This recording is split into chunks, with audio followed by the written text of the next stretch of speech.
Haftara de Shmot. Avant d'aborder la Haftara, et avant d'aborder aussi un des secrets peut-être les plus cachés de cette Haftara, vous savez qu'il y a deux Haftarot, les Sfaradim et les Ashkenazim ne disent pas la même Haftara. Et on va essayer de comprendre par rapport à la Haftara singulière de chacun, en quoi ces deux Haftarot renvoient dans l'histoire générale d'Israël à deux possibilités messianiques, à deux futurs en Israël, l'un qui prend le visage ashkénaze de l'Occident, l'autre de l'Orient, Sfarad, et qu'il y aurait en vérité deux conditions de rédemption qui passeraient l'un par l'identité juive en exil en Orient et l'un l'identité juive en exil en Occident.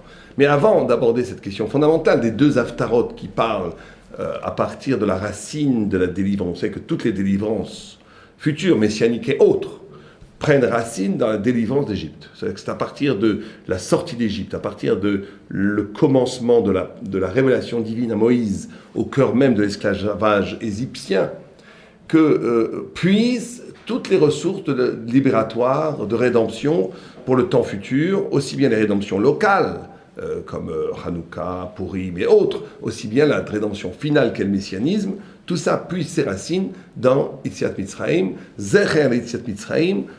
Chaque fois qu'on fait une mitzvah, c'est lié à la libération d'Égypte. Donc, dans le cœur même de la libération d'Égypte, se porte en graine, en promesse, toutes les futures libérations. On verra à la fin, dans les deux Haftarot, comment ces deux visages libératoires se manifestent par deux identités d'Israël, l'une Sfarad orientale et l'une Ashkénaze occidentale. Mais avant ça, il faut se pencher un tout petit peu sur Shmot, la paracha. Et Shmot, comme son nom l'indique, ça veut dire les noms propres, les noms singuliers. Et d'emblée, par ce nom, Shmot est évoqué, est énoncé l'essence même de la délivrance et du messianisme. La délivrance passe par la capacité de faire surgir le nom propre, le nom singulier. Vous savez que quand Dieu se révèle à Moïse sur le mont Sinaï, dans notre paracha, avec le buisson ardent, Moïse lui demande quel est ton nom. Alors, le Maral de Prague s'étend en disant que c'est évident que le peuple juif connaissait le nom de Dieu. Donc qu'est-ce que ça veut dire cette interrogation, quel est ton nom? Le Maral de Prague me dit dans Gvorot Hashem, 25e chapitre, il dit qu'il demande quel est le nom qui prévaut à la libération. Quel est le nom de Dieu qui donne la libération, qui donne la rédemption, qui donne le messianisme. Et Dieu lui répond, Aki Asher Eki. Eki Asher Eki. Je serai celui qui sera. Et le Maral de Prague dit, Eki. C'est un des noms de Dieu qui commence par Aleph. Aleph. Et ce mot Aleph veut dire deux choses. Que Dieu s'adresse à toi. Aleph, c'est un rapport Behado, il dit, ça veut dire de face à face. C'est pas comme le Yud Kevavke, qui est un Dieu transcendant, au-delà de toute perception, qui est le Dieu en soi. Le Shem Be'etzem, comme il appelle, le nom en soi. Et qui est, c'est un Dieu qui parle à l'homme. Et la deuxième notion de ce verbe, et qui est de ce nom, plutôt de ce nom de Dieu, c'est que celui qui parle en toi te fait découvrir que la racine même, l'origine même de ce que tu es, c'est Dieu. C'est-à-dire que toute poétique intérieure, toute personnalité, toute singularité de chacun d'entre nous doit se reconnaître comme un éclat divin, doit se reconnaître comme quelque chose qui provient de Dieu. Ça, c'est la condition primordiale, première de toute libération. Toute personne qui se voilerait la face, qui trahirait, qui serait en rupture de l'espérance de sa grandeur, serait une profanation de lui-même. Toute personne, d'abord, qui ne reconnaîtrait pas ce qui en lui est sublime, génial, original, absolument particulier, singulier, serait un Chilul Hashem. Mais il faut, après, pour ne pas tomber dans l'orgueil, traduire cette singularité comme un éclat de Dieu, comme un message de Dieu. Donc ça, c'est la condition première du nom propre. C'est la notion du nom propre. Le nom propre, le mystère du nom propre. Chacun possède un nom absolument singulier. Un nom, ça veut dire un visage, une personnalité, une subjectivité, une dimension qui lui est absolument propre. Et c'est cette particularité-là qui est le signe même de l'espérance messianique. Ceci dit, il y a quelque chose de tout à fait contradictoire. C'est que ces noms propres, la notion de l'originalité de chacun, apparaît au cœur même de la civilisation égyptienne. Et c'est pareil avec Yaakov chez Lavan, dans Lavan, qui sont des civilisations, plutôt des états de lieux, où ce qui emporte là-bas, c'est le contraire même du nom propre, c'est ce qu'on appelle le chomer, la matière, le nom propre étant lié à la tsura, à la forme radicalement, à tsura mouvdelet, dit le Maral de Prague, à la forme complètement séparée, et la matière étant quelque chose justement qui n'est pas séparé, qui est d'emblée mélangé à toutes sortes de choses. Vous savez que le Maharal de Prague, tout le temps, c'est récurrent chez lui, nous dit que la notion de chomer, de matière, c'est ce qui n'est pas unique, c'est ce qui est attaché à toutes sortes d'autres choses que lui-même. C'est celui qui prend, quand vous prêtez de la pâte à modeler, elle prend la marque de quelque chose qui n'est pas elle-même. Vivre une vie matérialiste, c'est vivre une vie où je suis marqué, tatoué, conditionné par tout un système qui n'a aucun rapport avec moi. C'est ça, vivre une vie d'esclavage et de matière.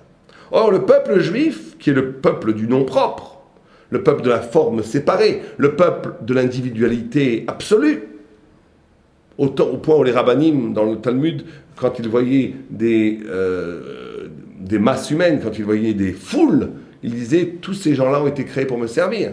« Bishvili nivra olam », pour moi a été créé le monde. Il était capable de donner un sens au monde.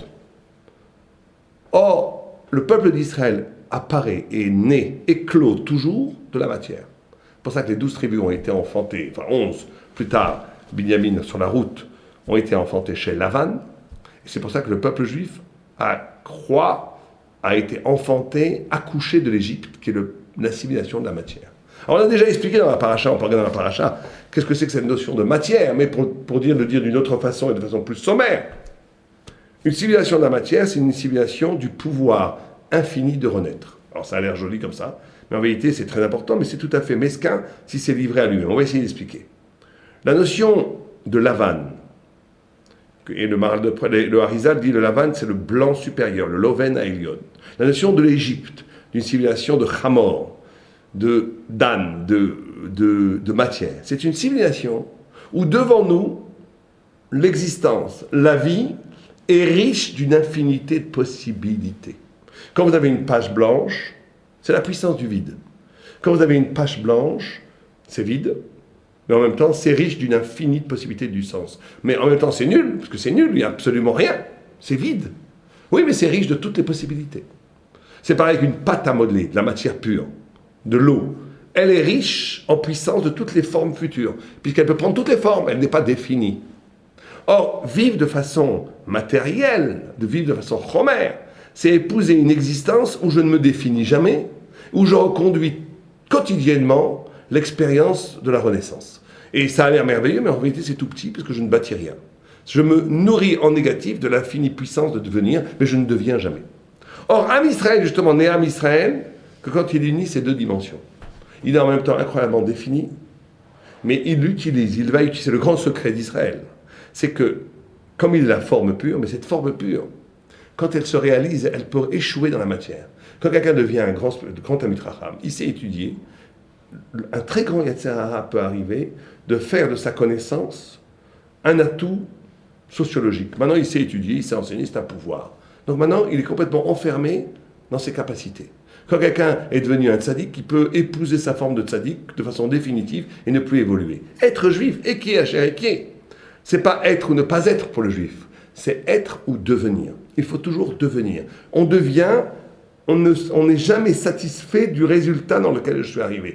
D'où la nécessité d'être en contact permanent avec cet univers de l'infini possible que représente Lavan ou l'Égypte. Le peuple juif et le peuple juif, quand il est capable de combiner un désir de transcendance, un désir de dépasser la matière, un désir d'arriver à la vérité, à la forme pure, à la vérité pure. Mais que cette forme pure se nourrit indéfiniment du pouvoir de la matière, c'est-à-dire du pouvoir de se remettre en question tout le temps, de se revitaliser, de se redéfinir, de éternellement se projeter vers un devenir, vers une nouvelle conquête du sens, une nouvelle conquête de la perfection spirituelle. Et c'est pour ça que le peuple juif est né en Égypte ou né chez Lavan, parce que c'est justement à partir de cette constance de la renaissance que la tsoa, que la forme pure qui le représente, n'est pas captive de l'identité. Sinon, on devient une identité. Sinon, on défend une marchandise. On dit « je suis cela » une fois pour toutes, et maintenant j'essaie de le défendre, de montrer que c'est le mieux. C'est déjà pas mal, c'est déjà un niveau spirituel extraordinaire, mais c'est pas le plus haut niveau. Tous les fanatismes dans la Torah, quand c'est du fanatisme dogmatique, idéologique, c'est nul. C'est une forme d'Avodazara. La émouna, la confiance dans la Torah, c'est pas dire « je sais ce que je sais, et maintenant je vais l'affirmer et essayer de persuader le monde entier ». C'est pas ça être juif. Être juif, c'est de savoir qu'il y a une vérité absolue, qui est la révélation donnée par Dieu, mais de savoir aussi que je ne suis jamais arrivé au point ultime de cette vérité. Que tout ce que je sais est là pour être dépassé. Tout ce que j'ai compris, en vérité, cache une compréhension plus profonde, plus intime, plus radicale. Et donc, je ne suis jamais satisfait d'un résultat spirituel. Quand le Père Calabot disait qui est le riche, celui qui est satisfait de ce qu'il a, les commentateurs s'empressent de dire ça parle de choses matérielles. Mais des choses spirituelles, il faut toujours avoir soif. On voit des grands rabbinim, le Gaon de Vilna, qui a étudié, qui a compris tous les secrets de l'univers, et qui pleurait toutes les larmes de son corps à Yom Kippour parce qu'il avait fait 12 minutes dans l'année de Bitul Torah, de non-étude. Plus on goûte au sens, plus on goûte à la vérité, plus on veut que cette vérité se rajeunisse, se rapproche de la source. Et la source, elle est infinie puisque c'est Dieu. Donc ça ne s'arrête jamais. Et donc c'est pour ça qu'il faut ce mélange des deux. Et c'est vous savez qu'on dit que le peuple juif a été libéré d'Égypte parce qu'il a toujours gardé la langue, il a gardé la langue hébreu, il a toujours gardé ses habits, il n'a pas trahi ses habits, parce qu'il a aussi gardé les noms de famille, il les a gardés, il n'a pas pris les noms goïs, les noms égyptiens. Et parce qu'il faisait du chesed entre eux. Ça montre une fidélité, alors que le peuple juif était complètement dépravé en Égypte. Il faisait de l'idolâtrie, il y avait des choses terribles. Mais il y avait une sorte de fidélité absolument extraordinaire à cette forme, au cœur même de la matière. Ils savaient que leur devenir n'était pas là. Le peuple juif n'est jamais réduit au lieu et au temps dans lequel on voudrait le réduire, l'associer. Il est toujours lié à quelque chose d'infini.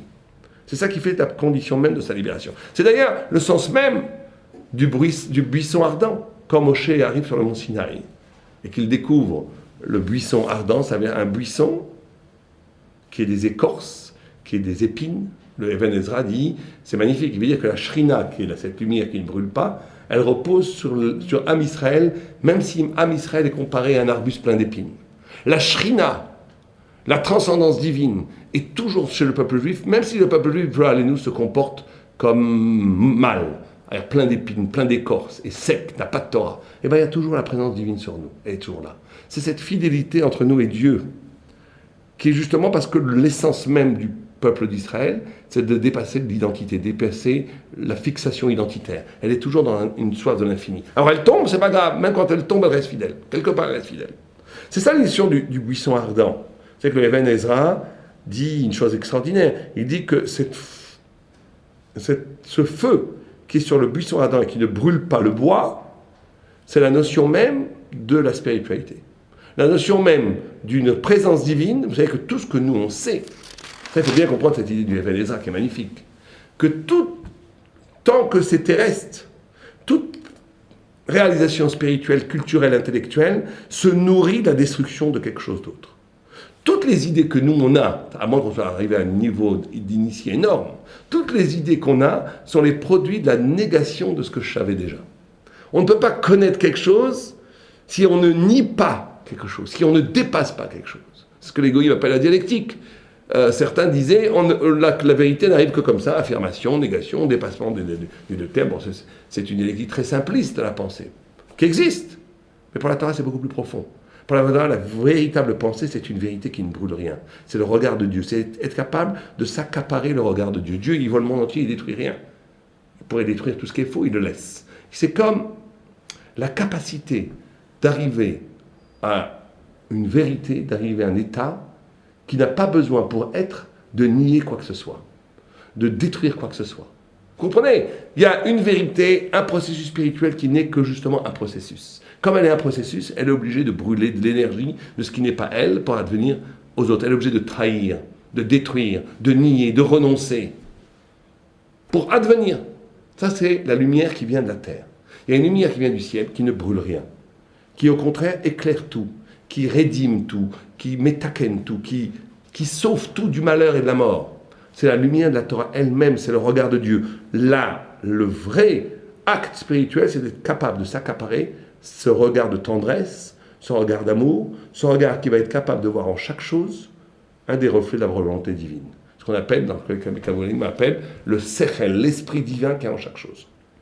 C'est pour ça que le Even Ezra dit que Dieu a demandé à Moïse d'enlever ses chaussures, parce qu'en enlevant ses chaussures, c'est la chaussure comme un habit, comme une sorte de prise matérielle sur le corps, on les enlève, comme si il s'élevait au Arshav. Maintenant, Moïse s'élevait au-dessus de la matière pour planer dans la lumière pure divine. Bon, après, il va lui dire de redescendre et s'occuper de l'homme Israël. Mais sans cet arrachement, c'est sans coupure, si on n'a pas goûté à cette proximité d'une révélation d'idées, de concepts, de spiritualité qui ne doit rien à la matière, alors on ne pourra jamais vraiment se libérer, le peuple dit. Il faut être libre pour libérer les autres. Moïse se devait d'être libre au plus haut niveau pour pouvoir libérer les autres. Et d'ailleurs, le Ibn Ezra dit quelque chose d'incroyable. Il dit qu'à ce moment-là, Moïse perd presque son libre arbitre par cette révélation du buisson ardent. Parce que tant que la matière et la spiritualité sont liées, alors c'est ça la liberté, c'est qu'au cœur même d'un même événement, il y a du bien, il y a du mal, il y a du spirituel, il y a du matériel, c'est de choisir le spirituel contre le matériel. Donc je suis libre. Mais quand j'ai fait le mouvement d'arrachement total, je suis dans la pure lumière divine, il n'y a plus de liberté. Il dit que la plus haute forme de liberté, c'est d'être justement capable de renoncer à la liberté pour être dans la vérité. Et c'est ce que Moïse a fait. Ça devient un Ish Emet, un Ish Elohim. À ce moment-là, il fait un pacte avec Dieu et il s'en va libérer Am Israël et par là le monde entier. Donc, si on comprend bien la notion même de libération, la notion même de Géoula, c'est justement que chacun d'entre nous touche ce point que Moïse a touché de façon absolue, ce point de lumière en nous, ce point de connaissance du monde en nous, ce point de connaissance de la Torah en nous, qui ne doit rien à personne, qui n'est pas le produit d'une négation, qui est la notion même de la révélation intime que Dieu se fait à toi et qui est Hacher et qui est le Aleph divin qui est en chacun de nous. Et à partir de ça, on peut non seulement nous libérer nous-mêmes, mais libérer la planète entière. C'est la notion même du nom propre. Mais ce nom propre, pour qu'il n'échoue pas en lui-même, est obligé de se nourrir du monde, de la matière, de l'Égypte, pour être inépuisable. Or, quand on voit les Haftarot, on voit deux Haftarot extraordinaires, très très différentes. Une nue par les Ashkenazim et une nue par les Sfaradim. Je vous lis d'abord celle qui est lue par les Ashkenazim, c'est dans Ishaïa, où là c'est écrit, où ce qui est dit en écho à Shemot, donc en écho à la libération messianique, où on annonce à ce moment-là, attendez, c'est dans Chavzaïn, et c'est ça. Voilà. C'est ici. Abaïm, c'est dans le temps futur. Ishaesh Yaakov Yatsis ou Parach Israël ou Mloho Pne Tevel Nuva. Il dit au temps futur, Yaakov, donc Israël, étendra ses racines, Israël donnera ses bourgeons et des fleurs, et il couvrira le fruit, la surface de tout le globe. Tevel, c'est-à-dire tout le globe. C'est intéressant, c'est la même lettre que Welt en allemand, qui veut dire le monde, et en yiddish. Mais la prophétie profonde de Ishaïa, de Isaïe, c'est dire qu'au temps futur, le peuple juif va couvrir la planète entière et revenir après en Israël riche de toutes les fleurs qu'elle a en Israël. Pourquoi est-ce que cette paracha-là, cette haftara-là, elle doit être lue à Shemot? Parce que une des dimensions de la Géoula, c'est justement que le peuple d'Israël soit dispersé dans toute la planète pour qu'à partir de là, ils prennent ce qu'on appelle les étincelles de Gdusha, les étincelles qui sont perdues dans le monde, pour les ramener, les unir à Am Israël, et que pour que la Géoula, la rédemption messianique soit totale, il faut que toutes les facettes de l'humanité se retrouvent en Israël, et par là, trouvent leur sens véritable, et soient métaken, soient rédimés, soient guéris de la décadence qu'ils auraient pu avoir lieu hors qu'au sein de Eretz Israël. Et donc on a ici une des dimensions de la Géoula qui est la collecte universelle de toutes les facettes de l'humanité, rédimée, réparée, à partir même de l'identité d'Israël. Or, c'est pas hasard. Si ça, c'est la Haftara qui est lue par les Ashkenazim, parce que vous savez que les Ashkenazim, qui sont dans l'exil de Esav, de l'Occident, or l'Occident est celui qui a pour mission de conquérir le monde. Il n'y a pas un espace dans la planète qui n'est pas sous l'emprise de l'Occident. On l'a déjà dit très souvent. Il n'y a pas un espace en Afrique, en Chine, en Corée, qui n'est pas sous l'emprise de l'Occident. Demandez à un jeune Coréen, un jeune Africain, un jeune Chinois, un jeune Esquimau, s'ils préfèrent écouter une musique de rock'n'roll ou bien écouter leur musique traditionnelle, ils vous diront tous, je vais écouter le rock'n'roll. Demandez-leur s'ils veulent aller voir un film d'action américain, ou bien s'ils veulent voir une scène théâtrale traditionnelle de leur tribu, ils vous diront le film d'action américain. Le monde entier est sous l'emprise idéologique, esthétique, poétique de l'Occident. Donc l'Occident a reçu en partage la possibilité de conquérir la planète tout entière. Les Juifs doivent se greffer une des vocations de la rédemption, c'est que le peuple juif est capable de se greffer, accompagner ce mouvement d'extension qui va coloniser le monde entier, pour à partir de cette puissance d'expansion, se trouver dans tous les lieux de la planète pour prendre les étincelles qui sont perdues et les ramener en Israël. Ça, c'est la dimension du visage d'Israël. On dit Ashkenaz, dans chaque Ashkenaz, il y a du Sfarad et de l'Ashkenaz, dans chaque Sfarad, il y a les deux. Il y a une dimension d'Israël, qui est bien sûr plus reconnaissable en Occident, qui est cette dimension-là, qui est que le messianisme ne viendra pas simplement quand j'aurai découvert la force, cette lumière dont on a parlé intérieure, qui est le nom propre en chacun de nous, qui est le lien avec Dieu, mais quand ce nom propre va être capable de cueillir autour de lui tous les visages de la révélation divine dans le monde entier. Il y a une deuxième paracha qui est lue par les Sfaradim, donc on est beaucoup plus dans l'Orient, où là c'est le début de Jérémie. Et dans le début de Jérémie, tout de suite, Jérémie dit que Dieu lui dit, qu'est-ce que Dieu dit à Jérémie? Que la parole de l'Éternel le fait adresser en ces termes. Avant que je t'eusse formé dans le sein de ta mère, je te connaissais. Avant que tu fusses sorti de tes entrailles, je t'avais consacré. Je t'avais désigné comme prophète des nations. Et je m'écriai, en quoi, Éternel Dieu? Je ne sais pas parler car je suis un enfant. Et l'Éternel me répondit, ne dis pas, je suis un enfant. Mais partout où je t'enverrai, tu iras les trouver. Et tout ce que je t'ordonnerai, tu le diras. Ne crains point, car je serai avec toi, etc. etc. Et l'Haftarah continue en nous disant deux choses chez Jérémie. Depuis l'origine même, il est fait pour la prophétie. Et dans le futur, donc l'origine est là, et il dit dans le futur, tu seras celui qui pourra annoncer la bonne nouvelle, tu vas prophétiser, tu vas sauver le monde. Il y a les deux. On est ici dans une autre dimension des visages d'Israël, beaucoup plus présente en Orient, qui est cette notion-là de l'identité, du fait que le travail qui doit être fait, c'est de reconnaître au cœur même de ce que je suis, une sorte de vérité en réserve, en dehors de l'histoire, à côté de l'histoire, plus profonde que l'histoire, qui n'est pas détruit par la modernité, par tout le vent et la mécanisme de l'histoire, pour retenir l'idée même de la vérité éternelle qui était avant et qui sera après. Donc vous voyez, vous avez ici, c'est le secret des secrets, vous avez ici deux visages d'Israël qui sont liés à la rédemption. Un qui est beaucoup plus dans la conquête. Le danger de ça, c'est bien entendu, à un moment donné, s'identifier à cet exil. D'où l'assimilation, d'où, à un moment donné, une sorte d'espace peut-être pas tout à fait clair entre paroles révélées et paroles de la Chochmat HaGoïm Ta'amin. Donc là, on a des problèmes. C'est ça la lutte qu'il doit avoir lieu. Mais, visage absolument indispensable du triomphe de l'intelligence thoraïque face à toutes les formes d'intelligence. D'être capable de montrer que la forme de l'intelligence thoraïque est plus haute que toutes les autres formes d'intelligence, et d'être capable de repérer et de cueillir au cœur même de la multiplicité des visages de la planète, le point lumineux de la révélation divine et de l'intégrer à Israël. Ça, c'est un des visages, le visage, on va dire, occidental du peuple juif. Il y a un autre visage, que le visage oriental du peuple juif, qui est un visage là où, au contraire, c'est une dimension, pour ça que c'est beaucoup plus proche de la Kabbalah, beaucoup plus proche de la mystique. C'est une dimension où ce que doit vivre au cœur même de la fidélité d'Israël, c'est une hauteur spirituelle, une hauteur de lumière divine qui n'est absolument en rien affectée par l'histoire, qui est l'origine même et le futur. Vous savez que, sauf Maaseh B'Machatrila, à la fin des temps, ce qui va être révélé, c'est la première lumière. Il y a une sorte de cycle. La vérité est première et est derrière, et est dernière. C'est la même lumière qui a brillé à l'aube de la création et qui va briller à la fin de la création. Ça, c'est la lumière kabbalistique, mystique, profonde, qui doit être comme gardée, préservée à l'ombre de Beth Midrash. Ça, c'est la dimension, on va dire, orientale, mais elle existe bien sûr chez chaque juif. Les deux dimensions doivent vivre en chaque juif.